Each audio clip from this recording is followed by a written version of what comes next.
빗방울이 유리창을 두드리는 소리가 장례식장의 정적을 더욱 무겁게 만들었다.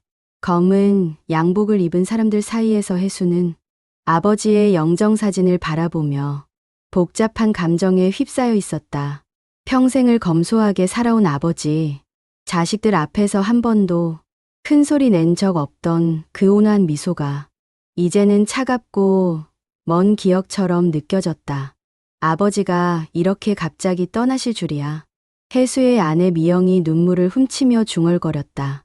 그녀의 눈에는 슬픔보다는 불안이 더 짙게 드리워져 있었다.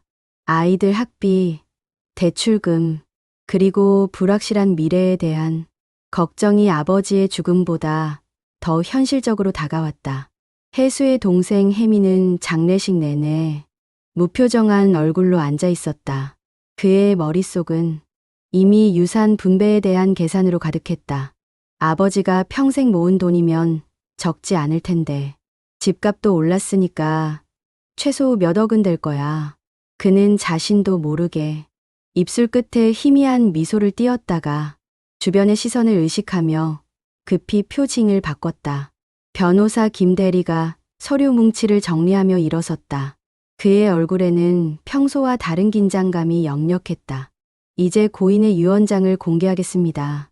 그의 목소리가 떨리는 것을 느낀 가족들은 서로 의미심장한 눈빛을 교환했다.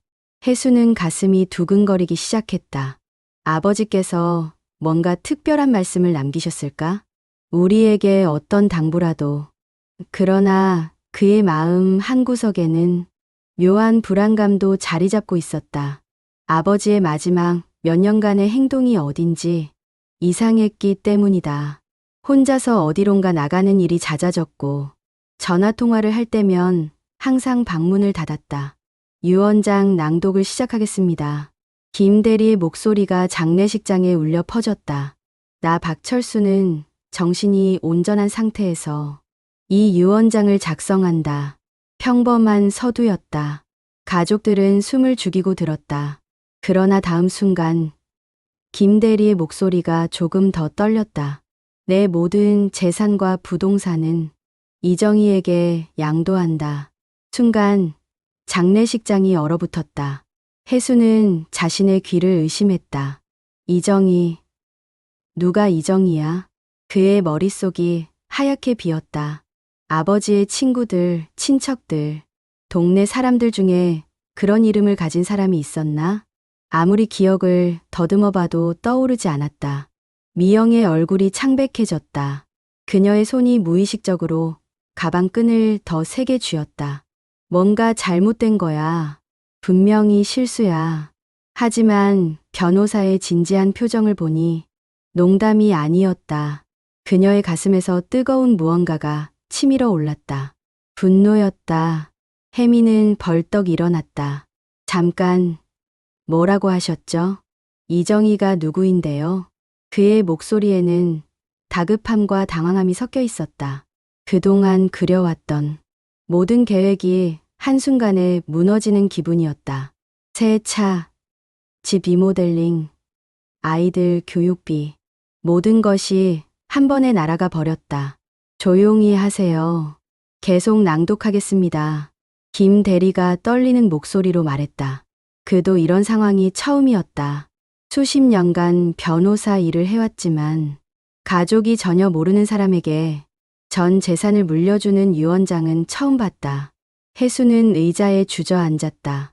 아버지의 영정사진이 여전히 자신을 내려다보고 있었지만 이제 그 미소가 낯설게 느껴졌다. 아버지, 이게 대체 무슨 일인가요? 마음속으로 묻고 또 물었지만 대답은 없었다. 대신 의심과 배신감이 서서히 가슴을 채우기 시작했다. 주변에서 웅성거리는 소리가 들렸다. 조문객들도 이 상황을 이해하지 못하고 있었다. 어떤 이는 이정희가 누구야? 라고 속삭였고 다른 이는 가족도 모르는 사람한테 라며 고개를 저었다. 미영이 혜수의 팔을 세게 잡았다. 그녀의 손톱이 남편의 팔에 파고들 정도로 힘이 들어가 있었다. 당신, 이정희가 누군지 알아? 그녀의 목소리는 간절함과 절망감이 뒤섞여 있었다. 혜수는 고개를 저었다. 정말 몰랐다. 아니, 알고 싶지 않았다. 이 모든 것이 악몽이길 바랐다. 내일 아침에 일어나면 아버지가 여전히 살아계시고 이 유언장 같은 건 존재하지 않기를 간절히 원했다. 혜민의 아내 수진이 흐느끼기 시작했다. 이럴 수가 있어요? 평생 아버님을 모셨는데 그녀의 목소리에는 원망이 가득했다. 시아버지를 모시느라 얼마나 고생했는지, 명절마다 얼마나 음식을 준비했는지, 그 모든 것들이 한순간에 의미 없는 일이 되어버린 기분이었다. 김 대리가 유언장을 접으며 말했다. 이상으로 유언장 낭독을 마치겠습니다. 법적으로 아무 문제 없이 작성된 유언장입니다. 그의 말에 장례식장은 더욱 소란스러워졌다. 혜수는 눈을 감았다. 아버지의 마지막 순간들이 뇌리를 스쳐갔다. 병원에서 산소호흡기를 끼고 누워 계시던 모습. 그때도 아버지는 뭔가 말씀하려 하셨다. 혜수야, 나는 하다가 그만두셨던 그 미완의 말씀. 혹시 그때 이 이야기를 하려고 하셨던 것일까? 마음속 깊은 곳에서 어두운 생각이 고개를 들었다. 이정희, 설마 아버지께서 우리 모르게 다른 여자와? 하지만 그런 생각을 하는 자신이 너무 끔찍했다. 평생 성실하게 살아오신 아버지였는데 그런 의심을 품는다는 것 자체가 죄스러웠다. 그러나 현실은 냉정했다. 전 재산이 모르는 사람에게 넘어간다는 것. 그것은 가족들에게 있어서는 생존의 문제였다. 혜수는 대출금을 생각했다. 혜미는 아이들 교육비를 생각했다. 며느리들은 각자의 계획들을 생각했다. 장례식장을 나서면서 혜수는 아버지의 영정사진을 한 번 더 돌아봤다. 그 온화한 미소 뒤에 이런 비밀이 숨어 있었다니. 아버지에 대해 자신이 얼마나 모르고 있었는지 새삼 깨달았다. 밖으로 나오니 비가 더 세게 내리고 있었다. 혜수는 빗속에 서서 하늘을 올려다봤다. 아버지, 이정희가 대체 누구인가요? 왜 우리에게는 아무 말씀도 안 하셨나요? 그러나 하늘은 침묵할 뿐이었고 빗소리만이 그의 혼란스러운 마음을 대변하고 있었다. 장례식이 끝난 지 사흘이 지났지만 박씨 집안은 여전히 혼란 속에 있었다. 혜수는 거의 잠을 이루지 못했다. 침대에 누워서도 계속 이정희라는 이름이 머릿속을 맴돌았다. 아버지와 관련된 모든 기억을 다시 되짚어봤지만 그 이름은 어디에서도 찾을 수 없었다. 여보, 밥 먹어야죠. 미영이 조심스럽게 방문을 두드렸다. 하지만 그녀의 목소리에도 평소의 따스함은 없었다. 지난 며칠간 그녀도 거의 먹지 못했다. 아이들 앞에서는 괜찮은 척했지만 밤이면 화장실에서 홀로 울었다. 혜수가 식탁에 앉자 미영이 조심스럽게 말했다. 혜민이가 전화했어요. 오늘 다시 모이자고. 그녀의 눈에는 기대와 불안이 뒤섞여 있었다. 혹시 동생이 뭔가 알아낸 건 아닐까 하는 희망과 또 다른 나쁜 소식일 수도 있다는 두려움이 공존했다. 혜민의 집에서 열린 가족회의는 처음부터 험악했다. 평소라면 서로 농담도 주고받았을 가족들이었지만 이제는 서로를 의심하는 눈빛으로만 바라보고 있었다. 형, 정말 아무것도 몰라? 혜민이 다시 한번 물었다. 그의 목소리에는 의심이 섞여 있었다. 혹시 형이 뭔가 숨기고 있는 건 아닐까? 장남이니까 아버지로부터 미리 들은 이야기가 있을 수도 있지 않을까? 내가 몇 번을 말해야 해. 정말 모른다고. 혜수의 목소리가 높아졌다. 동생의 의심스러운 눈빛이 그를 더욱 답답하게 만들었다. 자신도 당황스럽고 혼란스러운데 가족들마저 자신을 의심한다니. 수진이 끼어들었다. 그러면 아버님이 갑자기 이상한 사람한테 재산을 넘기실 리가 있어요? 분명히 이유가 있을 거예요. 그녀의 말에는 날카로움이 있었다. 평소 순종적이던 막내 며느리가 이렇게 나서는 것도 처음이었다. 미영이 방어적으로 반응했다. 그럼 우리가 뭘 했다는 거예요? 우리 얼마나 아버님 잘 모셨는데 하지만 속으로는 불안했다. 정말 자신들이 부족했던 걸까? 아버지께서 섭섭하셨던 일이 있었을까? 혜수는 답답한 마음에 아버지 방으로 향했다. 장례 후 아무도 손대지 않은 그 방은 여전히 아버지의 채취가 남아 있었다. 낡은 책상, 오래된 옷장, 그리고 벽에 걸린 가족 사진들. 모든 것이 그대로였지만 이제는 모든 것이 다르게 느껴졌다. 책상 서랍을 열어보니 평범한 것들 뿐이었다. 볼펜, 돋보기, 처방전, 영수증. 그런데 맨 아래 서랍에서 뭔가 걸렸다. 손으로 더듬어 보니 작은 상자가 있었다. 심장이 빨리 뛰기 시작했다. 상자를 꺼내 열어보는 순간 혜수는 숨이 막혔다. 오래된 흑백 사진 한 장이 들어있었다. 1970년대로 보이는 그 사진 속에는 젊은 아버지가 있었다. 그리고 그 옆에 서 있는 아름다운 여인. 두 사람은 너무도 행복해 보였다. 아버지의 표정에는 지금까지 본 적 없는 환한 미소가 있었다. 사진 뒤를 보니 연필로 쓴 글씨가 있었다. 정희야, 이 순간을 영원히 기억하자. 1973년 5월 14일. 이정희. 혜수가 중얼거렸다. 손이 떨렸다. 이제 확실해졌다. 아버지에게는 가족들이 전혀 모르는 과거가 있었던 것이다. 그는 급히 가족들을 불렀다. 여기 좀 봐. 사진을 본 순간 모든 가족들이 경악했다. 이게 뭐예요? 미영의 목소리가 떨렸다. 시아버지가 다른 여자와 찍은 사진이라니. 게다가 그렇게 행복해하는 표정이라니. 자신이 지금까지 알고 있던 시아버지의 모습과는 너무나 달랐다. 혜민이 사진을 빼앗아 들여다봤다. 이 여자가 이정희인가 봐. 그의 마음속에서는 복잡한 감정들이 휘몰아쳤다. 분노, 배신감, 그리고 묘한 호기심까지. 수진이 날카롭게 말했다. 그럼 아버님이 바람을 피우신 거예요? 평소라면 차마 입에 담지 못할 말이었지만 지금 상황에서는 어떤 예의고 있을 수 없었다. 바람이라니. 혜수가 버럭 소리쳤다. 하지만 속으로는 그도 같은 생각을 하고 있었다. 아버지께서 어머니 살아계실 때도 다른 여자가 있으셨던 걸까? 미영이 사진을 자세히 들여다보며 말했다. 어머님이 돌아가신 게 1985년이잖아요. 이 사진은 1973년? 그럼 그녀는 말을 잇지 못했다. 진실을 마주하기가 두려웠다. 그때 혜수의 기억 속에서 어머니의 모습이 떠올랐다. 말년의 어머니는 자주 우울해하셨다. 아버지와 대화도 별로 없으셨고 종종 혼자 한숨을 쉬셨다. 당시에는 나이 때문이라고 생각했는데 혹시 아니야. 아버지는 그런 분이 아니야. 혜수가 자신에게 말하듯 중얼거렸다. 하지만 확신은 서지 않았다. 지금까지 자신이 알던 아버지가 과연 진짜 아버지의 모습이었을까? 혜민이 사진을 돌려주며 말했다. 어쨌든 이 이정희를 찾아야 해. 그래야 뭔가 알 수 있을 거야. 그의 목소리에는 결연함이 있었다. 진실이 무엇이든 상관없었다. 일단 재산부터 되찾아야 했다. 그날 밤 각자의 집으로 돌아간 가족들은 모두 잠을 이루지 못했다.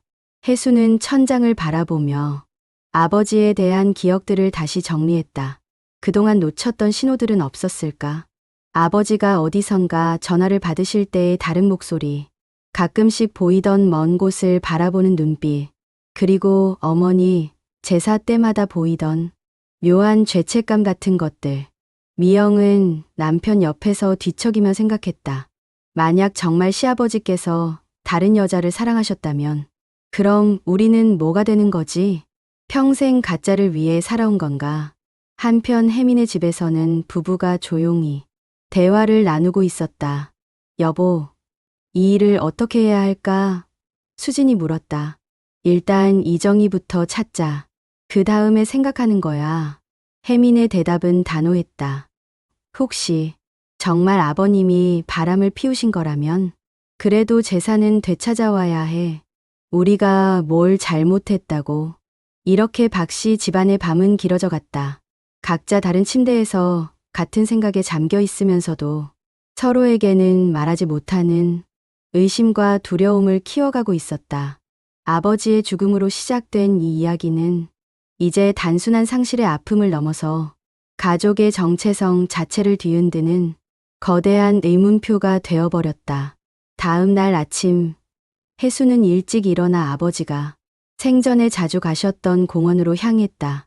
거기서 바둑을 두시던 어르신들이 계실 것이었다.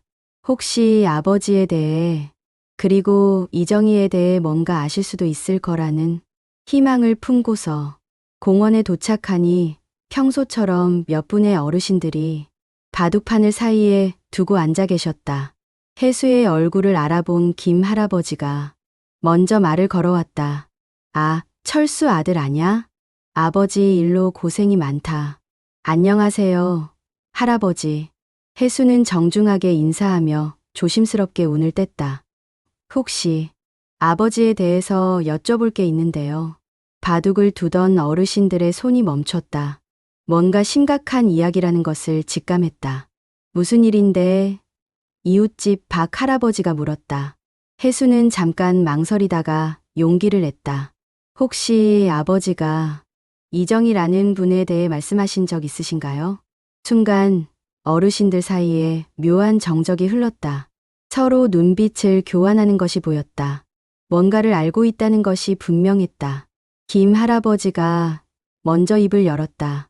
이정희, 그 이름을 내가 어떻게? 유언장에 나와서요. 아버지가 모든 재산을 그분께 남기셨거든요. 어르신들이 다시 한번 놀란 눈빛을 교환했다. 박 할아버지가 한숨을 쉬며 말했다. 그래, 철수가 결국 그렇게 했구나. 할아버지, 혹시 그분에 대해 아시는 게 있으신가요? 혜수의 목소리에는 간절함이 담겼다. 김 할아버지가 잠깐 생각하더니 입을 열었다. 철수 그 친구가 평생 가슴에 품고 산 사람이 있었어. 그것도 한 사람만. 혜수의 가슴이 쿵 내려앉았다. 역시 아버지에게는 다른 여자가 있었던 것이다. 언제부터셨는데요? 젊을 때부터지. 군대 전역하고 나서 만났나? 그 시절 참 좋아했어. 하지만 박 할아버지가 이어받았다. 집안에서 결사 반대했지. 신분 차이 때문에. 그때는 그런 게 중요했거든. 신분 차이요? 정희는 집이 어려웠어. 아버지도 일찍 돌아가시고 철순애는 그래도 땅도 있고 했으니까 양가 어른들이 절대 허락 안 했지. 혜수는 복잡한 기분이었다. 계급 사회의 잔재로 사랑이 좌절되었다는 이야기는 슬픈 일이지만 그래도 어머니를 배신한 것은 아니라는 안도감도 있었다. 그럼 어머니와는 어떻게? 김 할아버지가 쓸쓸하게 웃었다. 중매로 만났지. 그때는 다 그랬어. 철수도 어쩔 수 없이 결혼했고. 하지만 정희를 잊지 못했어. 그 후로도 만나셨다는 뜻인가요? 혜수의 목소리가 떨렸다. 어르신들이 서로 눈치를 보았다. 이런 이야기를 가족에게 해도 되는지 망설이는 것 같았다. 박 할아버지가 조심스럽게 말했다. 가끔 편지 정도는 주고받았던 것 같아. 하지만 잘못된 관계는 아니었어. 철수는 그런 사람이 아니거든. 편지를요. 어머니가 돌아가신 후에도. 혜수의 질문에 어르신들이 더욱 불편해했다. 김 할아버지가 한숨을 쉬며 말했다. 내 어머니 돌아가시고 나서 철수가 많이 힘들어했어. 그때 정희가 위로 편지를 보냈나 봐. 그 후로 가끔씩. 혜수는 머리가 복잡해졌다. 어머니가 돌아가신 후라면 그럼 분류는 아니었던 것일까? 하지만 그래도 가족들은 전혀 몰랐던 관계를 계속 유지했다는 것이. 혹시 그분이 어디 계신지 아세요? 어르신들이 고개를 저었다. 그것까지는. 철수도 우리한테는 자세한 이야기 안 했어. 혜수가 집으로 돌아가는 길, 마음은 더욱 복잡해졌다. 아버지가 평생 다른 사람을 사랑했다는 사실, 그리고 그것을 가족들에게는 전혀 알리지 않았다는 거. 집에 돌아오니 미영이 기다리고 있었다. 어떻게 됐어요? 그녀의 눈에는 기대와 불안이 뒤섞여 있었다. 혜수는 공원에서 들은 이야기를 간략하게 전했다. 미영의 표정이 점점 어두워졌다. 그럼 정말 시아버지께서 다른 분을 사랑하고 계셨던 거네요. 미영의 목소리에는 실망감이 묻어났다. 하지만 잘못된 관계는 아니었다고 하던데. 그래도 우리는 전혀 몰랐잖아요. 가족이 뭐예요? 이런 중요한 일도 숨기시고. 그날 저녁 혜민 부부가 찾아왔다. 혜민의 얼굴에는 흥분이 역력했다. 형, 나도 뭔가 찾았어. 그는 손에 든 낡은 수첩을 내밀었다. 아버지 방에서 찾았는데 주소록이야. 수첩을 펼쳐보니 여러 이름과 주소들이 적혀 있었다. 그런데 한 페이지에서 혜수의 손이 멈췄다. 부분에 이정희 충남 천안시 동남구 라고 적힌 주소가 있었다. 이거야. 혜수가 외쳤다. 드디어 실마리를 찾은 것이다. 하지만 수진이 냉정하게 말했다. 주소가 있다고 해도 지금도 거기 살고 계실까요? 이 수첩도 꽤 오래된 것 같은데. 미영이 수첩을 자세히 들여다봤다. 다른 주소들은 모두 볼펜으로 썼는데 이 주소만 연필로 써 있어요. 그것도 여러 번 지우고 다시 쓴 흔적이. 혜수는 그 말을 듣고 가슴이 뭉클했다. 아버지가 얼마나 신중하게 그리고 조심스럽게 이 주소를 관리하셨는지 알 수 있었다. 혹시 들킬까봐 연필로 쓰셨던 건 아닐까? 일단 가봐야겠어. 혜수가 결심을 내렸다. 나도 같이 갈게. 혜민이 즉시 말했다. 저희도요. 미영이 끼어들었다. 하지만 수진이 반대했다. 너무 많이 가면 이상하죠. 혹시 진짜 그분이 계시다면. 갑자기 온 가족이 몰려가서는 결국 혜수와 혜민만 가기로 했다. 며느리들은 집에서 기다리기로 했지만 마음은 편하지 않았다. 그날 밤 미영은 잠자리에서 남편에게 말했다.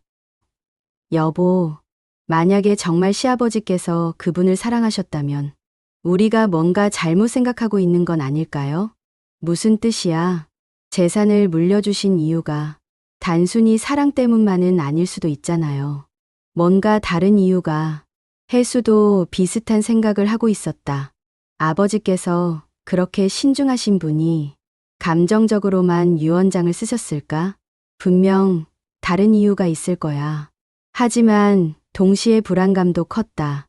만약 정말 아버지가 평생 다른 사람을 사랑하며 살아오셨다면 자신들 가족은 도대체 뭐였을까? 아버지에게 있어서 자신들은 그저 의무일 뿐이었을까? 수지는 혜민에게 조심스럽게 말했다. 여보, 혹시 그분을 만나게 되면 너무 감정적으로 대하지 말아요. 우리가 아직 모르는 이야기가 있을 수도 있으니까. 뭔 소리야? 우리 재산을 가져간 사람인데. 그래도 시아버지께서 그런 결정을 내리신 데는 이유가 있을 거예요. 혜미는 아내의 말이 이해되지 않았다. 어떤 이유가 있다 해도 가족보다 다른 사람을 우선시한 것은 받아들일 수 없었다. 이런 서로 다른 마음들이 교차하는 가운데 박씨 가문의 남자들은 천안으로의 여행을 준비하고 있었다. 그들이 찾게 될 진실이 가족을 구원할 것인지 아니면 더 큰 상처를 줄 것인지는 아무도 알 수 없었다. 천안으로 떠나기 전날 밤 박씨 집안에서는 긴급 가족회의가 열렸다. 혜순의 거실에 모인 가족들의 얼굴은 모두 어두웠다. 지난 며칠간의 스트레스가 모든 사람을 지치게 만들었다. 형, 정말 가야 하나? 혜민이 망설이며 물었다. 사실 그는 두려웠다. 진실을 알고 싶으면서도 동시에 알고 싶지 않았다. 만약 더 충격적인 사실이 밝혀진다면 혜수도 마찬가지였다. 아버지에 대한 마지막 남은 믿음마저 산산조각 날까봐 무서웠다. 하지만 안 갈 수는 없어. 우리가 아무것도 안 하면 정말 모든 게 끝나는 거야. 미영이 끼어들었다. 만약에 만약에 그분이 정말 시아버지와 특별한 관계셨다면 우리는 어떻게 해야 하죠? 그녀의 목소리는 떨리고 있었다. 지난 며칠간 거의 잠을 못 잤다. 수진이 날카롭게 말했다. 특별한 관계든 뭐든 법적으로는 우리가 가족이잖아요. 유 원장이 이상한 거예요. 수진아, 그런 식으로 말하면 미영이 제지하려 했지만 수진은 멈추지 않았다. 뭐가 잘못됐어요? 우리가 평생 아버님을 모시고 살았는데 갑자기 모르는 사람이 나타나서 모든 걸 가져간다고요? 이게 말이 되나요? 혜수는 두 며느리 사이의 긴장감을 느꼈다. 평소에도 성격이 달랐던 두 사람이 이런 상황에서는 더욱 예민해졌다. 진정해. 우리끼리 싸우면 뭐해? 혜수가 중재했지만 분위기는 이미 험악해져 있었다. 혜민이 갑자기 폭발했다. 아버지는 우리를 버린 거야. 가족도 안중에 없으셨던 거라고. 그의 목소리에는 분노와 상처가 뒤섞여 있었다. 평생 효자 노릇하고 명절마다 큰절 올리고 용돈 드리고 그게 다 허실이었던 거야. 혜민아, 혜수가 버럭 소리쳤다. 돌아가신 아버지한테 그런 말을 어떻게 해? 그럼 형은 괜찮아? 이 상황이 괜찮다고? 혜민의 눈에 눈물이 맺혔다. 우리 아이들 교육비는 어떻게 하라고? 대출금은? 순간 거실이 조용해졌다. 모든 가족들이 같은 걱정을 하고 있었기 때문이다. 아이들 학비, 생활비, 대출금, 아버지의 유산을 계산에 넣고 세운 모든 계획들이 물거품이 된 상황이었다. 미영이 조용히 울기 시작했다. 우리가 뭘 잘못했을까요? 정말 시아버지께 잘못한 게 있을까요? 그녀는 지난 20년간의 결혼 생활을 되돌아보고 있었다. 혹시 자신이 시아버지께 섭섭함을 드린 일이 있었나? 수진도 마음이 복잡했다. 저도 모르겠어요. 아버님은 항상 우리에게 친절하셨잖아요. 화도 안 내시고. 혜수가 머리를 감싸며 아버지가 뭘 생각하고 계셨는지 정말 모르겠어. 우리가 아버지를 전혀 몰랐던 건가? 그때 혜민이 주머니에서 뭔가를 꺼냈다. 형, 이것도 아버지 방에서 찾았어. 그것은 낡은 일기장이었다. 일기. 혜수가 놀랐다. 아버지가 일기를 쓰신다는 것은 처음 알았다. 혜민이 일기장을 펼쳤다. 최근 몇 개월 것들인데 읽어보면 일기의 내용은 충격적이었다. 요즘 아이들이 자주 찾아온다. 고마운 일이지만 마음 한편이 무겁다. 내가 이들에게 진실을 말하지 못하고 있는 것이. 정희에게서 편지가 왔다. 건강이 안 좋다고 한다. 나도 이제 얼마 남지 않은 것 같은데 그녀 먼저 보내면 안 되는데. 혜수와 혜민이에게 미안하다. 하지만 이건 내가 평생 짊어져야 할 짐이다. 정희는 내 잘못으로 평생 고생했다. 가족들은 숨을 죽이고 들었다. 일기는 더 충격적인 내용들로 이어졌다. 변호사와 만났다. 유 원장 작성. 아이들이 이해하지 못할 것이다. 하지만 이것만큼은 반드시 해야 한다. 정희에게는 내가 갚아야 할 빚이 있다. 혜수의 손이 떨렸다. 빚이라니. 아버지가 그분에게 빚이 있다고? 수진이 날카롭게 물었다. 무슨 빚이길래 전 재산을 다 줘요? 미영이 불안해하며 말했다. 혹시 정말 나쁜 일을 하신 건 아닐까요? 혜민이 계속 일기를 읽었다. 의사가 시간이 많지 않다고 했다. 정희에게 편지를 써야겠다. 마지막으로 진실을 말해야 한다. 아이들에게도. 진실? 혜수가 중얼거렸다. 도대체 무슨 진실이 있다는 거야? 마지막 일기는 더욱 의미심장했다. 내일 변호사에게 최종 확인을 받는다. 아이들아, 미안하다. 하지만 아버지에게는 선택의 여지가 없었다. 언젠가 너희가 이해해 주기를. 일기를 다 듣고 난 후 거실은 깊은 침묵에 빠졌다. 모든 사람이 각자의 생각에 잠겨 있었다. 혜수는 혼란스러웠다. 아버지가 뭔가 심각한 비밀을 숨기고 계셨다는 것은 분명했다. 하지만 그것이 무엇인지, 왜 그래야 했는지는 전혀 알 수 없었다. 미영이 조심스럽게 물었다. 여보, 혹시 시아버지께서 그분에게 해를 끼치신 건 아닐까요? 해를 끼쳤다고? 혜수가 놀랐다. 그게 아니면 왜 이렇게까지 빚이라고 하시고 수진이 그 말을 받았다. 맞아요. 단순한 사랑 때문이라면 이럴 리 없어요. 뭔가 다른 이유가 분명히 있어요. 혜민이 주먹을 쥐었다. 그럼 더욱 찾아가야 해. 진실이 뭔지 확실히 해야 해. 하지만 혜수는 두려웠다. 만약 아버지가 정말로 이정이라는 여인에게 돌이킬 수 없는 잘못을 했다면, 그 진실을 알게 된다면 자신은 어떻게 살아야 할까? 형, 내일 가자. 더 이상 미룰 수 없어. 혜민의 목소리는 절박했다. 혜수는 고개를 끄덕였다. 두려웠지만 선택의 여지가 없었다. 진실이 무엇이든 이제 마주해야 할 때였다. 그날 밤 각자의 집으로 돌아간 가족들은 모두 악몽에 시달렸다. 아버지에 대한 믿음, 가족에 대한 신뢰, 그리고 자신들의 정체성까지도 흔들리는 하루였다. 이른 아침, 혜수와 혜미는 천안으로 향하는 기차에 몸을 맡겼다. 형제는 나란히 앉아 있었지만 대화는 거의 없었다. 각자 복잡한 생각에 잠겨 있었다. 혜수는 창밖을 바라보며 아버지의 젊은 시절을 상상해 봤다. 1970년대의 아버지는 어떤 모습이었을까? 사진 속에서 보았던 그 환한 미소, 그 행복해 보이던 표정, 자신들 앞에서는 한 번도 보여주지 않으셨던 모습이었다.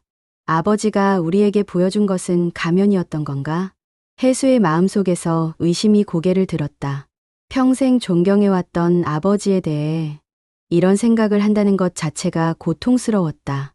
혜미는 더욱 복잡한 감정에 휩싸여 있었다. 분노, 배신감, 그리고 묘한 호기심이 뒤섞여 있었다. 이정이라는 여자가 아버지에게 뭘 했기에, 아니면 아버지가 그녀에게 뭘 했기에. 천안역에 도착한 후 형제는 택시를 타고 주소지로 향했다. 오래된 주택가였다. 낡은 집들이 빽빽이 들어선 개발에서 소외된 듯한 동네였다. 여기가 맞나? 혜민이 의심스럽게 물었다.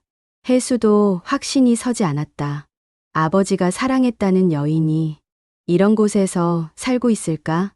주소를 찾아 헤매던 중 동네 슈퍼 앞에서 중년 여성을 만났다. 실례합니다. 혹시 이 동네에 이정이라는 분 아세요? 혜수가 조심스럽게 물었다. 여성이 잠깐 생각하더니 고개를 끄덕였다. 아, 정희 언니요. 저쪽 골목 안쪽에 살고 계세요. 그런데 누구신지? 먼 친척인데 안부 인사드리러 왔어요. 혜수가 거짓말을 했다. 여성의 표정이 조금 어두워졌다. 그럼 언니 소식 들으셨나요? 무슨 소식이요? 몸이 많이 안 좋으세요. 요즘은 거의 밖에도 안 나오시고. 형제의 마음이 무거워졌다. 설마 아버지가 병든 여인에게 재산을 남긴 건 아닐까? 주소지에 도착하니 생각보다 초라한 집이었다. 오래된 단독주택이었는데 페인트가 벗겨지고 대문도 낡아 보였다. 혜수가 문을 두드렸다. 안녕하세요. 잠시 후 약한 목소리가 들렸다. 누구세요? 박철수. 아버지와 관련해서 찾아왔습니다. 문 너머로 긴 침묵이 흘렀다. 그러더니 천천히 문이 열렸다. 문을 연 여인을 본 순간 혜수는 숨이 막혔다. 70대로 보이는 그녀는 사진 속의 아름다운 여인과는 많이 달라 보였다. 세월의 무게와 병마로 인해 많이 수척해진 모습이었다. 하지만 눈만은 여전히 맑고 깊었다. 당신들이 철수의 아들들인가요? 그녀의 목소리는 떨리고 있었다. 혜수가 고개를 끄덕였다. 네, 저는 큰아들 혜수이고 이쪽은 둘째 혜민입니다. 이정희가 한동안 두 사람을 바라보더니 눈에 눈물이 맺혔다. 이제야 왔구나. 그녀는 그들을 집 안으로 안내했다. 집 안은 소박했지만 깔끔하게 정리되어 있었다. 그런데 거실 한쪽 벽면이 혜수의 시선을 끌었다. 거기에는 아버지와 관련된 것들로 가득했다. 사진들, 편지들, 그리고 신문 스크랩들까지 아버지의 일생이 그 벽에 고스란히 정리되어 있었다. 결혼 소식, 아이들 출생 소식, 심지어 혜수와 혜민의 결혼 소식까지. 이게 뭡니까? 혜민의 목소리가 떨렸다. 이정희가 쓸쓸하게 미소 지었다. 철수의 인생이에요. 내가 함께할 수 없었던. 혜수는 혼란스러웠다. 이 여인이 아버지의 모든 것을 알고 있었다는 것. 그것도 가족보다 더 자세히. 할머니, 저희 아버지와는 어떤 사이셨나요? 혜수가 조심스럽게 물었다. 이정희가 낡은 상자를 꺼내왔다. 이걸 보면 알게 될 거예요. 상자 안에는 수백 통의 편지가 들어있었다. 모두 아버지의 필체였다. 혜민이 편지 하나를 집어들었다. 1985년 날짜가 적혀 있었다. 어머니가 돌아가신 해였다. 정희야, 아내가 세상을 떠났다. 마지막까지 내 이름을 불렀다. 미안하다고, 용서해달라고. 나는 이제 어떻게 살아야 할까? 혜수가 다른 편지를 읽었다. 아이들이 잘 자라고 있다. 혜수는 대학에 들어갔고 혜민이는 고등학생이 되었다. 너와 함께 키웠다면. 아니다. 이런 생각은 하지 말자. 또 다른 편지. 정희야. 내가 너무 이기적이었나? 너를 혼자 두고. 하지만 나에게는 아이들이 있었고 내게는 미안하다. 평생 미안하다. 편지들을 읽어가면서 형제는 점점 더 혼란스러워졌다. 이것은 단순한 불륜이 아니었다. 뭔가 더 복잡하고 아픈 사연이 있었다. 이정희가 떨리는 목소리로 말했다. 너희 아버지는 나에게 평생의 빚을 지고 있었어요. 무슨 빚이요? 혜민이 날카롭게 물었다. 그건 이정희가 망설였다. 직접 말씀을 들어야 할 텐데. 철수가 녹음을 남겨놨어요. 너희에게 전하라고. 그녀가 낡은 카세트 플레이어를 꺼내왔다. 테이프를 넣고 재생 버튼을 누르는 순간 아버지의 목소리가 흘러나왔다. 혜수야, 혜민아, 아버지가 평생 숨겨온 이야기를 해야겠다. 형제는 숨을 죽이고 들었다. 과연 아버지는 어떤 비밀을 숨기고 계셨던 것일까? 아버지의 음성은 계속되었다. 정희는 너희의 어머니가 되어야 했던 사람이었다. 하지만 내가 그녀를 버렸다. 그리고 그 때문에 그녀는. 테이프가 갑자기 끊어졌다. 이정희가 당황하며 플레이어를 만졌지만 오래된 기계는 작동을 멈췄다. 나머지 이야기는 내가 직접 해야겠네요. 이정희의 목소리에는 깊은 슬픔이 묻어났다. 혜수와 혜미는 서로를 바라봤다. 지금까지 들은 것만으로도 충격적이었는데 더 큰 진실이 기다리고 있다는 것인가? 이정희는 잠시 눈을 감고 깊은 숨을 쉬었다. 오랫동안 가슴 깊이 묻어두었던 이야기를 꺼내는 것이 얼마나 힘든 일인지 그녀의 표정에서 알 수 있었다. 1973년이었어요. 그녀가 천천히 말을 시작했다. 내가 20살, 철수가 22살이었죠. 그때 우리는 정말 사랑했어요. 혜수는 가슴이 답답했다. 아버지의 젊은 시절 사랑 이야기를 듣는다는 것이 이상했다. 더구나 어머니가 아닌 다른 여성과의. 우리는 결혼을 약속했어요. 철수는 내게 반지까지 줬죠. 이정희가 손가락에 끼고 있던 낡은 반지를 보여주었다. 하지만 양쪽 집안에서 결사반대했어요. 철수네는 땅도 있고 집안도 괜찮았지만 우리 집은. 그녀의 목소리가 떨렸다. 아버지는 일찍 돌아가셨고 어머니와 동생들을 내가 돌봐야 했어요. 철순의 어른들은 그런 우리 집안을 못마땅해 했죠. 혜민이 불편한 표정으로 물었다. 그래서 헤어지신 건가요? 아니에요. 이정희가 고개를 저었다. 우리는 끝까지 함께 하려고 했어요. 심지어 아이까지 생겼거든요. 순간 거실이 조용해졌다. 혜수와 혜미는 서로를 바라봤다. 아이라니, 아이요? 혜수의 목소리가 떨렸다. 이정희가 눈물을 훔쳤다. 1973년 가을, 우리는 혼인신고를 하려고 했어요. 하지만 철수의 아버지께서, 그러니까 너희 할아버지께서 강하게 반대하셨죠. 그녀는 잠시 멈췄다가 계속했다. 할아버지께서는 철수에게 선택하라고 하셨어요. 가족을 택하든지, 나를 택하든지. 그래서 혜민이 조급하게 물었다. 철수는 가족을 택했어요. 이정희의 목소리에는 원망보다는 이해가 담겨 있었다. 그때는 그럴 수밖에 없었어요. 장남이었고 집안의 기대도 있었고 혜수는 복잡한 기분이었다. 아버지가 사랑보다 가족을 선택했다는 것. 그것을 어떻게 받아들여야 할까? 그럼 아이는? 혜수가 조심스럽게 물었다. 이정희의 눈에서 눈물이 흘렀다. 혼자 키웠어요.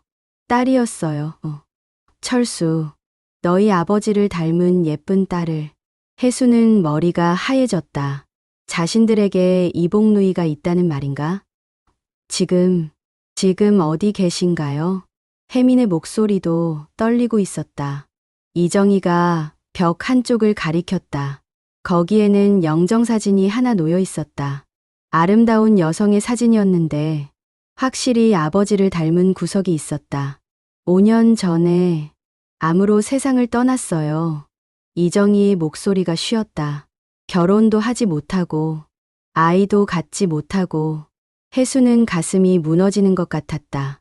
자신들이 전혀 모르는 사이에 같은 아버지를 둔 누이가 있었고 그녀가 이미 세상을 떠났다는 거. 왜 말씀을 안 해주셨나요? 혜민이 간절하게 물었다. 철수가, 너희 아버지가 말리셨어요. 이정희가 쓸쓸하게 미소 지었다. 너희에게 상처를 주고 싶지 않다고. 평생 죄책감에 시달리며 살았거든요.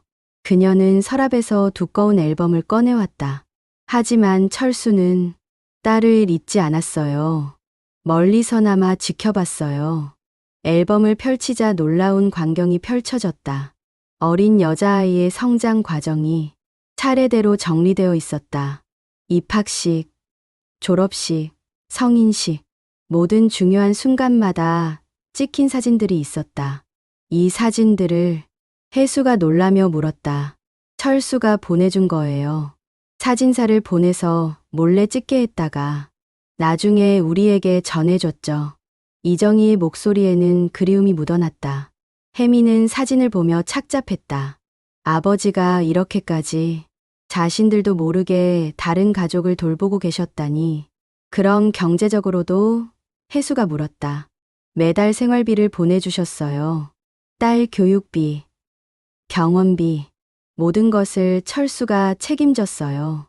이정희가 고개를 끄덕였다. 하지만 우리는 한 번도 더 달라고 하지 않았어요. 철수도 힘들다는 걸 알고 있었으니까. 혜수는 이제 이해가 되기 시작했다. 아버지가 평생 검소하게 살아오신 이유, 가족들 앞에서 보여주신 절약 정신, 모든 것이 이 숨겨진 가족 때문이었던 것이다. 딸이, 우리 누이가 돌아가실 때 아버지는? 혜민이 조심스럽게 물었다. 이정희의 눈에 또 다시 눈물이 맺혔다. 마지막까지 함께 있으셨어요. 병원에서 딸이 마지막 숨을 거둘 때까지 손을 잡고 계셨죠. 혜수는 5년 전을 떠올렸다. 그때 아버지가 갑자기 며칠간 연락이 안 된 적이 있었다. 어디 가셨냐고 물으니 친구 병문안이라고 하셨는데 그때 저희는 아무것도 몰랐어요. 혜수의 목소리가 쉬었다. 철수의 뜻이었어요. 너희가 알면 혼란스러울 거라고. 특히 너희 어머니 살아계실 때는 절대 안 된다고 했죠. 이정희는 다시 편지 상자를 열었다. 철수가 마지막에 쓴 편지예요. 읽어보세요. 혜수가 편지를 펼쳤다. 아버지의 마지막 메시지였다. 정희야, 내가 이 세상을 떠나기 전에 꼭 해야 할 일이 있다. 너와 우리 딸에게 평생 미안했던 마음을 조금이나마 갚는 일이다. 내 재산을 너에게 남긴다. 너는 평생 나 때문에 고생했다. 혼자서 딸을 키우고 아픈 몸으로도 일을 하며 살아왔다. 이제 나머지 인생만큼은 편하게 살았으면 한다. 혜수와 혜민이에게는 미안하다. 하지만 이들은 이미 자립할 수 있는 나이가 되었고 각자의 가정도 있다. 너에게는 아무도 없지 않느냐. 이것이 내가 할 수 있는 마지막 책임이다. 그리고 사랑의 증명이다. 편지를 읽고 난 후 형제는 한동안 말을 잇지 못했다. 아버지의 유언장이 단순한 배신이 아니라 평생의 책임감과 사랑에서 나온 것이라는 걸 이제야 이해했다. 할머니, 혜수가 조심스럽게 말했다. 저희는 어떻게 해야 할까요? 이정희가 두 사람을 바라봤다. 너희 아버지는 마지막까지 너희를 걱정했어요. 이 일로 너희가 상처받을까봐. 하지만 나는 이제 혼자예요. 딸도 없고 가족도 없고. 그녀의 목소리가 점점 작아졌다. 너희만이 내가 사랑했던 철수의 혈육이에요. 혜민이 갑자기 일어섰다. 너무 많은 충격을 한 번에 받은 것 같았다. 저는 잠깐 바람 좀 쐬고 오겠습니다. 혜민이 나가고 난 후 혜수는 이정희와 단둘이 남았다.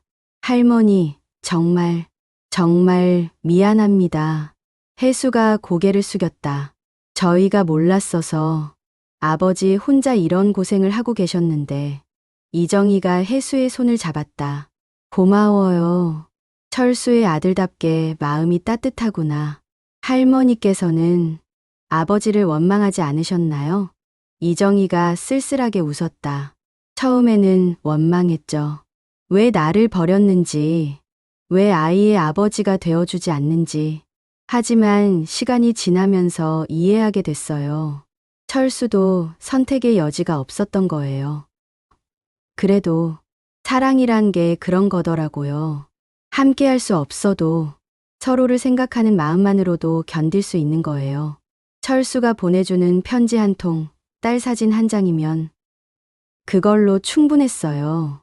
혜수는 이 여인의 깊은 사랑에 감동했다. 평생을 혼자 살면서도 원망 대신 이해를 택한 그 마음이. 밖에서 혜민이 돌아왔다. 그의 얼굴은 많이 차분해져 있었다. 형, 우리 이야기 좀 할 수 있을까? 혜민이 말했다. 형제는 잠시 밖으로 나왔다. 작은 마당에서 혜민이 입을 열었다. 형, 나 정말 충격받았어. 혜민의 목소리에는 여전히 떨림이 있었다. 아버지가 이런 분이셨다니.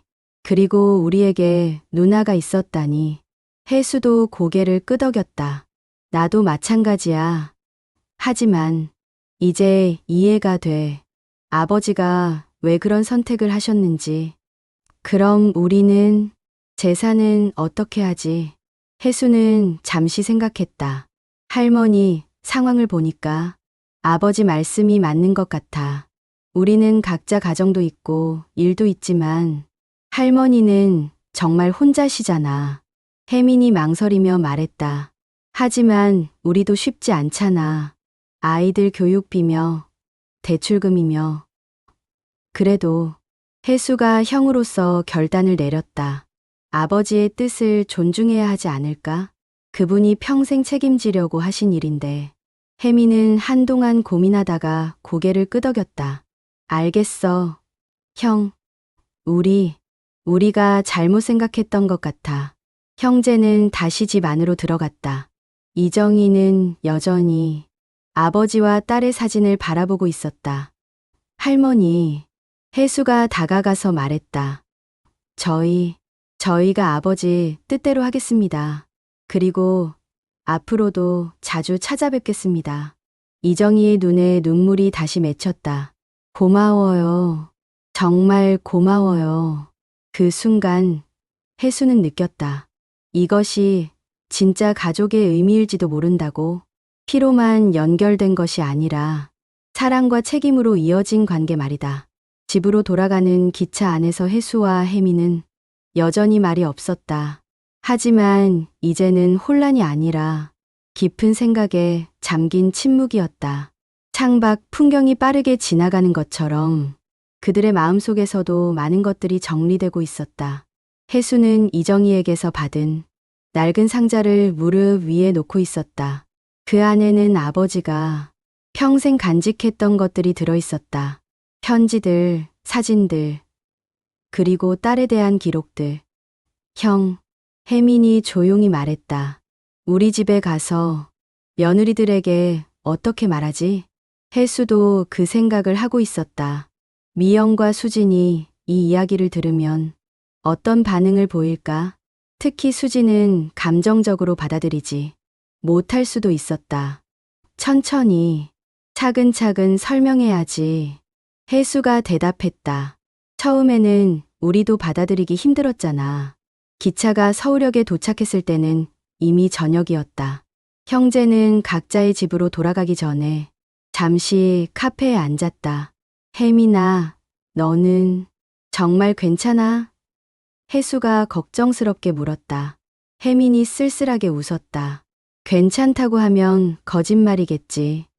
하지만 이상하게 마음이 편해졌어.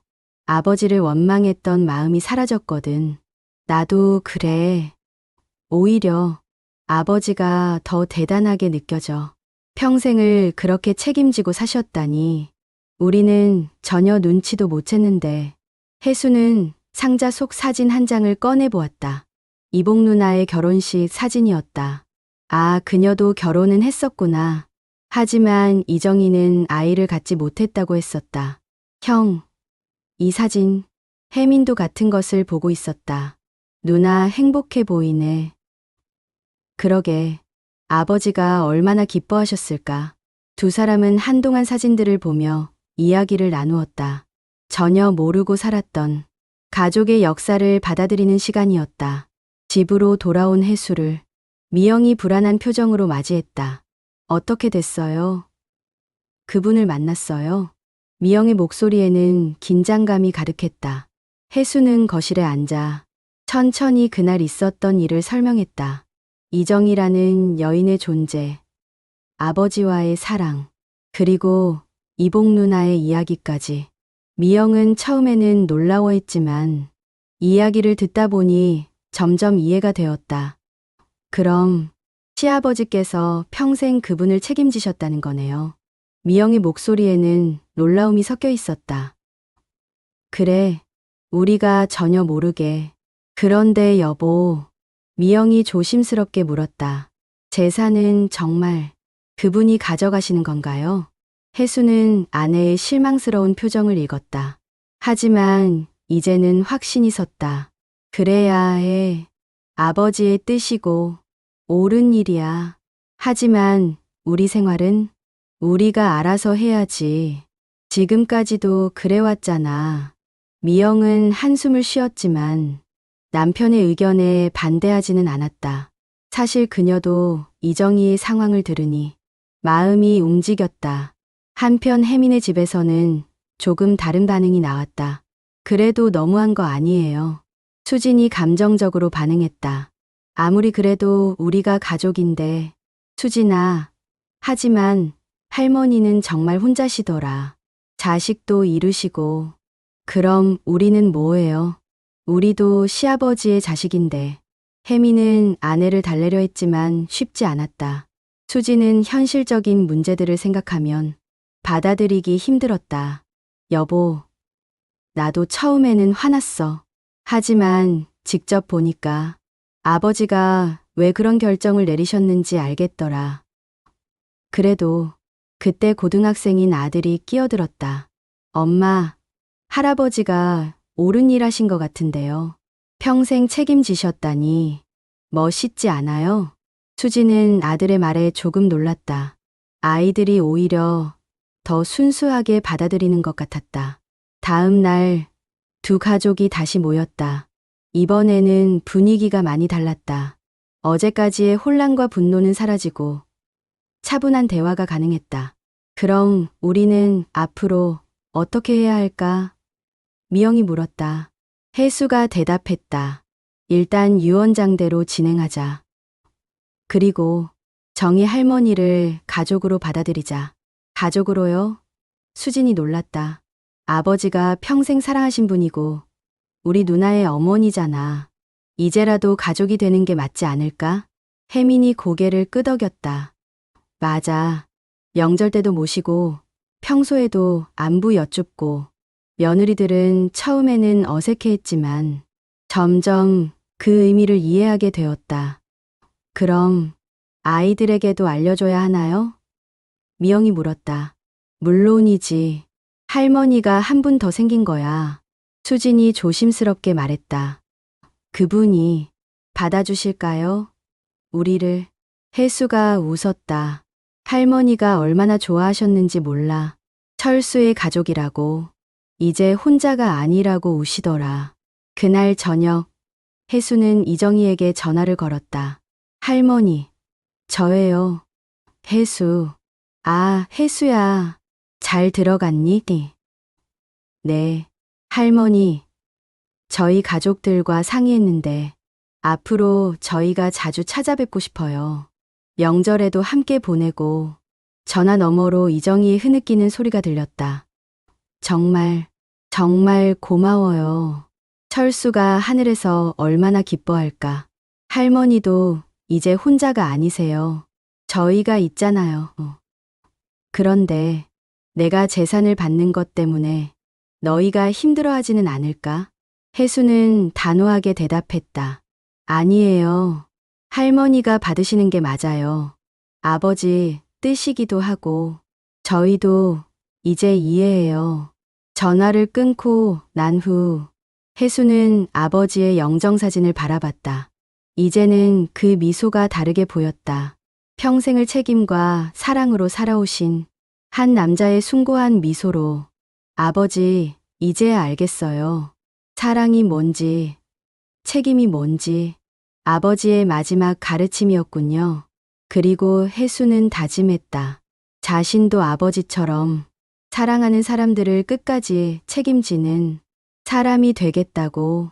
3개월 후 박씨 집안에는 새로운 전통이 생겼다. 매주 일요일마다 온 가족이 천안에 있는 이정희를 찾아뵙는 것이었다. 처음에는 어색했지만 이제는 자연스러운 일상이 되었다. 이정희도 많이 변했다. 혼자 지내던 쓸쓸함이 사라지고 얼굴에 생기가 돌았다. 특히 손주들과 시간을 보내는 것을 가장 좋아했다. 할머니, 이거 할아버지 젊었을 때 사진이에요. 혜수의 딸 지은이가 앨범을 넘기며 물었다. 그래, 정말 잘생겼지? 이정희가 미소 지으며 대답했다. 할아버지는 젊었을 때 동네에서 제일 인기가 많았단다. 아이들은 할아버지의 젊은 시절 이야기를 들으며 즐거워했다. 그들에게는 모든 것이 신기하고 재미있었다. 미영과 수진도 이제는 이정희를 진짜 가족처럼 대했다.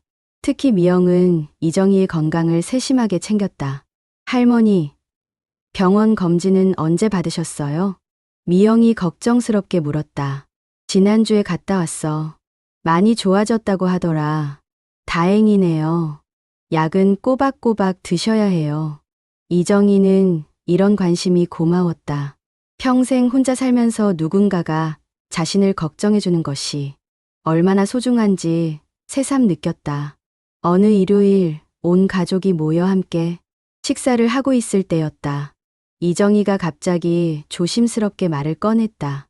얘들아, 할머니가 너희에게 줄 게 있어. 뭐예요? 혜수가 물었다. 이정희는 방에서 작은 상자 하나를 가져왔다. 이건 너희 아버지가 마지막에 남긴 거야. 너희에게 전해달라고 했어. 상자를 열어보니 두 개의 봉투가 들어 있었다. 하나는 혜수에게, 다른 하나는 혜민에게라고 적혀 있었다. 형제는 서로를 바라보며 봉투를 받았다. 아버지의 마지막 메시지였다. 혜수가 먼저 편지를 펼쳤다. 혜수야, 아버지의 마지막 편지다. 너는 어릴 때부터 착했다.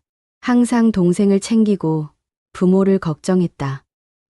그런 내가 자랑스럽다. 정희 할머니를 만났으니 이제 모든 것을 알았을 것이다. 아버지가 평생 숨겨온 이야기를 너는 이해해 줄 것이라고 믿는다. 하지만 아직 너희에게 말하지 못한 것이 하나 더 있다. 정희와 내 딸, 너희 누나에 대한 이야기 말이다. 혜수의 손이 떨렸다. 또 다른 비밀이 있다는 것인가?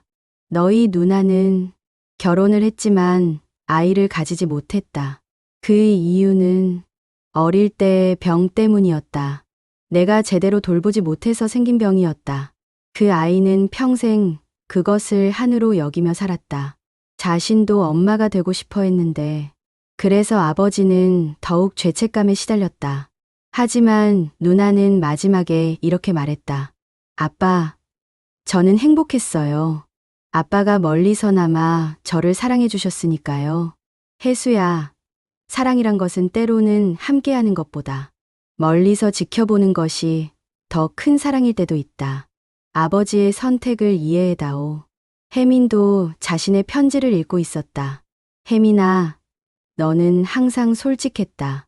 속마음을 숨기지 않고 감정을 드러내는 것을 부끄러워하지 않았다. 그런 내가 부럽기도 했다. 아버지는 평생 속마음을 숨기고 살았다. 너희 어머니에게도, 너희에게도, 심지어 정희에게도. 하지만 이제는 모든 것을 털어놓는다. 아버지는 죽음이 두렵다. 너희를 두고 가는 것이 무섭다. 하지만 더 무서운 것은 정희를 혼자 남겨두는 것이다. 딸도 먼저 보내고 이제 혼자 남은 그녀를. 그래서 아버지는 결정했다. 너희는 이미 강하게 자랐고 각자의 삶이 있다.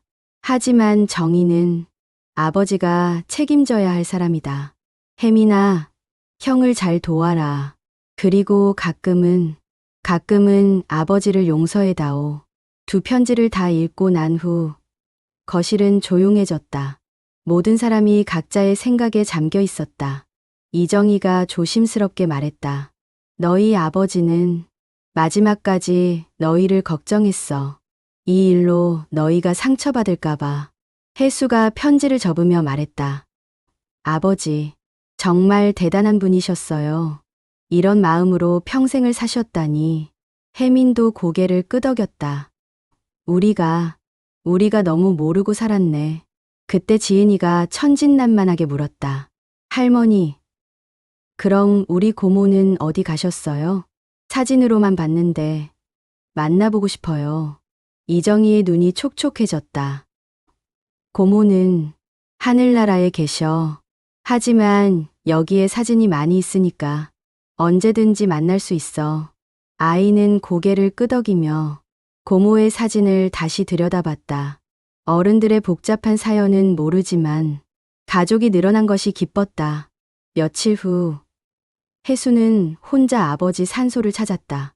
오랜만에 아버지와 둘만의 시간을 가지고 싶었다. 아버지, 정말 이제야 알겠어요.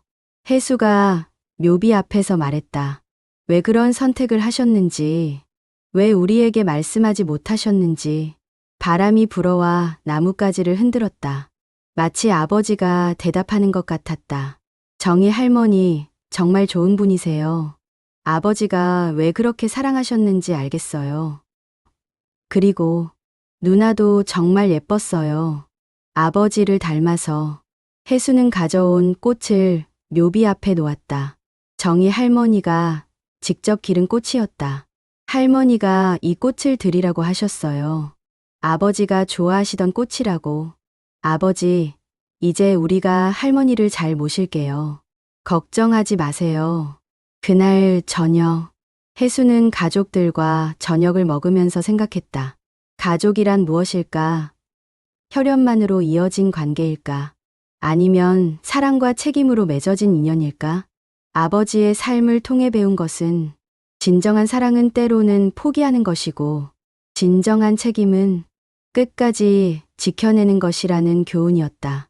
한 달 후 이정희는 건강이 많이 좋아져서 가끔 서울까지 올라올 수 있게 되었다. 오늘은 혜순의 집에서 온 가족이 모여 식사를 하는 날이었다.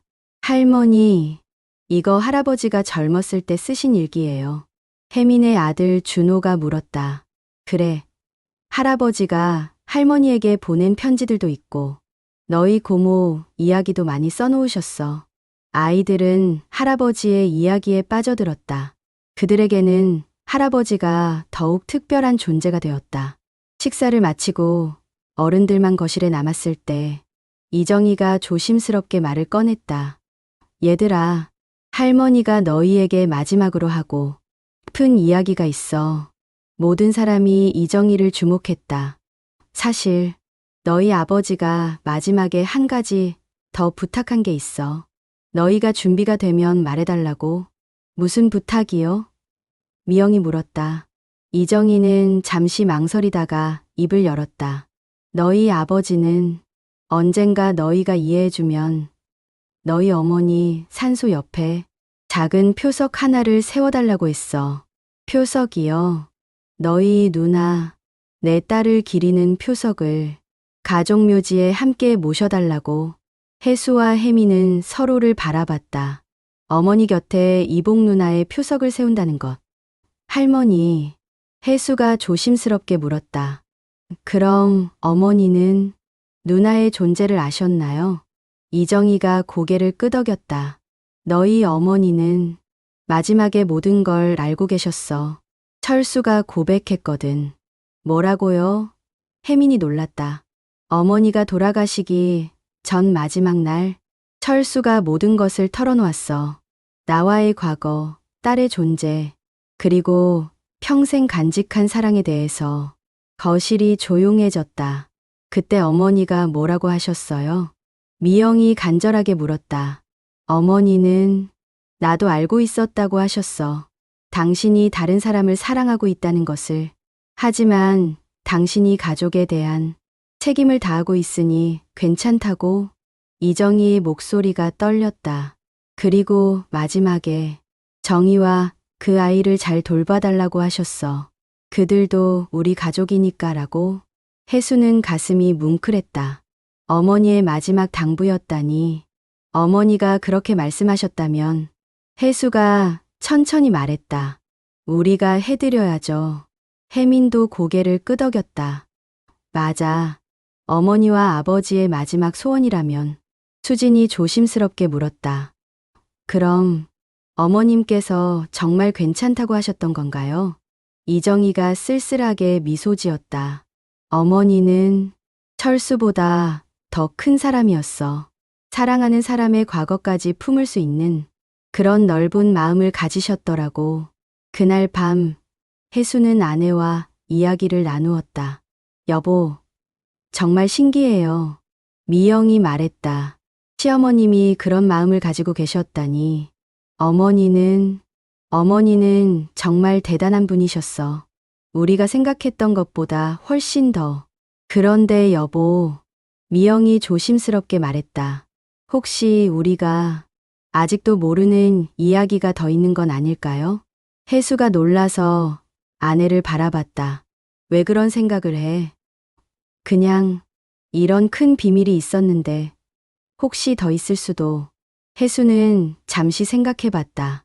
아버지가 그렇게 신중하신 분이었는데 정말 이것으로 모든 것이 끝일까? 며칠 후 형제는 어머니 산소에 이복 누나의 표석을 세웠다.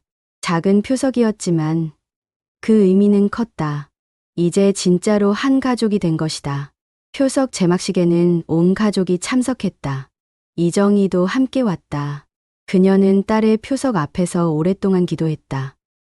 이제야 우리 딸도 가족이 되었구나. 이정희가 눈물을 흘리며 말했다. 혜수가 이정희의 어깨에 손을 얹었다. 할머니, 처음부터 가족이었어요. 우리가 몰랐을 뿐이지. 그날 저녁 집으로 돌아가는 차 안에서 혜수는 창밖을 바라보며 생각했다. 아버지께서 남기신 진짜 유산은 돈이 아니라 이런 깨달음이었을지도 모른다. 사랑이란 무엇인지, 가족이란 무엇인지, 그리고 책임이란 무엇인지. 하지만 마음 한구석에는 여전히 의문이 남아 있었다. 정말 이것으로 모든 이야기가 끝인 걸까? 차창 너머로 지는 석양을 바라보며 혜수는 중얼거렸다. 아버지, 정말 이게 전부일까요? 하지만 석양은 대답 대신 조용히 지평선 너머로 사라져갔고 새로운 하루를 약속하는 것처럼 어둠 뒤로 별들이 하나둘 모습을 드러내기 시작했다. 1년 후 박씨 가문에는 새로운 전통이 자리 잡았다. 매년 아버지 제사기일이면 온 가족이 모여 아버지와 이복 누나 그리고 어머니를 함께 추모하는 것이었다. 이제 이정희도 당연한 가족의 일원이 되었다. 어느 날 이정희가 정리하던 중 오래된 편지 한 통을 발견했다. 그것은 아버지가 마지막에 쓴 편지 중에서도 가장 마지막 것이었다. 편지에는 이런 내용이 적혀 있었다. 정희야, 내가 이 세상을 떠나면 아이들이 찾아올 것이다. 그때 이 편지를 보여주어라. 혜수야, 혜민아, 아버지의 인생은 선택의 연속이었다.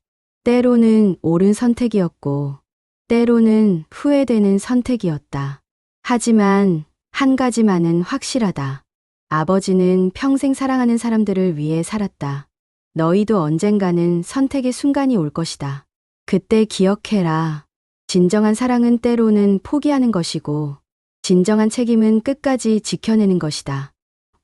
그리고 사랑은 때로 유산보다 깊은 흔적을 남긴다. 하지만 아버지의 마지막 비밀이 하나 더 있다.